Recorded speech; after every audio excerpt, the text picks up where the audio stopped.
Ya, assalamualaikum warahmatullahi wabarakatuh. Bagaimana kabarnya semuanya? Ya, semoga saja kalian dalam keadaan sehat walafiat.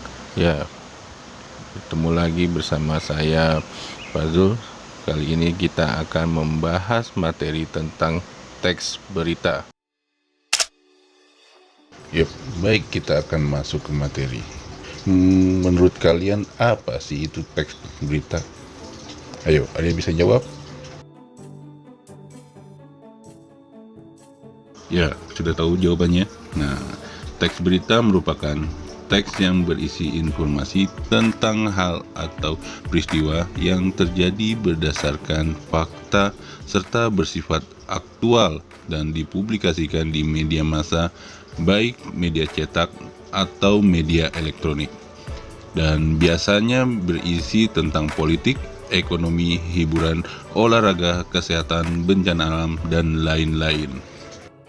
Baik, selanjutnya adalah syarat-syarat teks berita. Ada 6 poin syarat pada teks berita. Yang pertama yaitu faktual. Faktual adalah informasi yang diberitakan sebuah peristiwa yang nyata terjadi. Poin kedua adalah aktual. Peristiwa yang masih hangat atau baru-baru terjadi. Poin ketiga adalah seimbang atau netral. Teks berita tidak boleh memihak kepada siapapun. Poin keempat adalah lengkap. Umumnya menyajikan teks berita memiliki unsur adikisamba.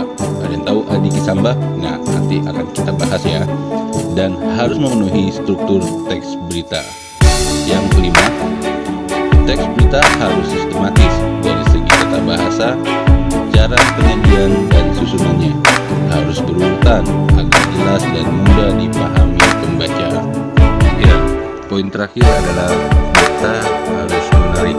Dari segi judul itu harus memikat atau membuka hati seseorang agar tertarik untuk membaca informasi yang hendak diberitakan.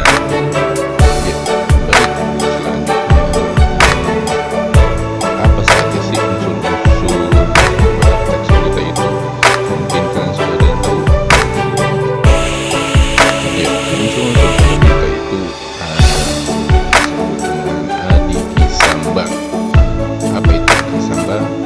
Yang pertama yaitu apa, di mana, kapan, siapa, mengapa, bagaimana.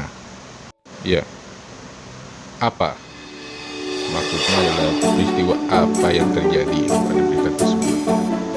Di mana peristiwa itu terjadi. Kapan peristiwa itu terjadi. Siapa yang terlibat dalam peristiwa tersebut. Mengapa peristiwa itu terjadi. Bagaimana peristiwa itu terjadi. Baik, selanjutnya akan saya bacakan salah satu contoh dari teks berita. Coba kalian simak baik-baik.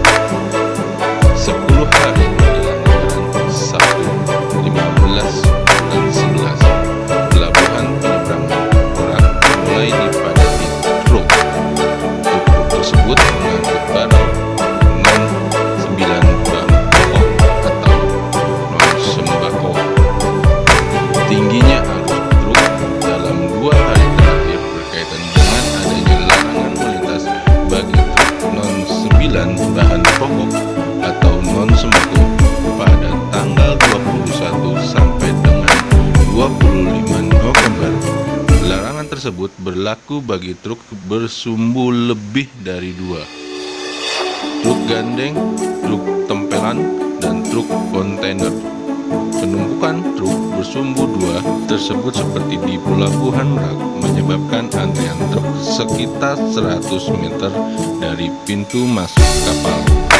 Antrian terjadi di dermaga hingga dermaga 4, tetapi antrian tersebut masih dalam batas normal.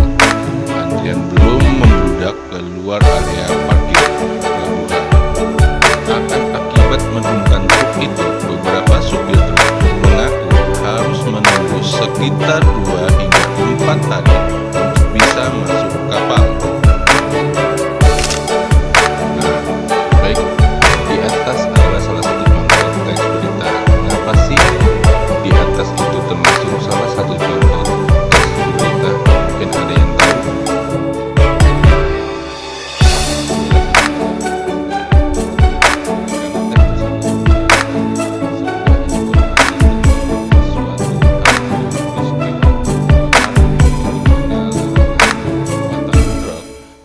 Non sembako itu dilarang masuk pelabuhan merak. Yang kedua, teks tersebut memiliki konsep unsur-unsur berita, yaitu adi kisamba. Yang ketiga, teks tersebut memenuhi syarat teks berita, yaitu berita yang faktual membicarakan sebuah informasi. Oke, sekarang kalian sudah tahu ya apa itu teks berita. Yuk, sekarang kita mengidentifikasi teks berita. Coba kalian perhatikan soal berikut ini. Ya, baik, coba kalian jawab.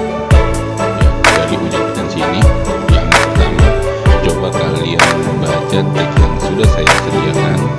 Yang kedua itu, lalu kamu jawab pertanyaan-pertanyaan sebagai berikut. Apa yang dimaksud dengan teks berita?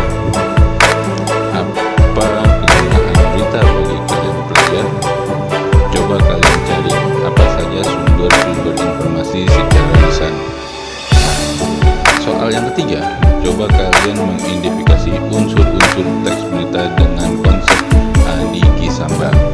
Yang pertama itu, peristiwa apa yang terjadi. Yang kedua, siapa yang mengalami peristiwa itu. Ketiga, di mana peristiwa itu terjadi. Kapan peristiwa itu terjadi, mengapa peristiwa itu terjadi, bagaimana proses peristiwa itu terjadi. Ya, berikut ini adalah teksnya. Silakan kalian baca dengan seksama, boleh kalian screenshot teks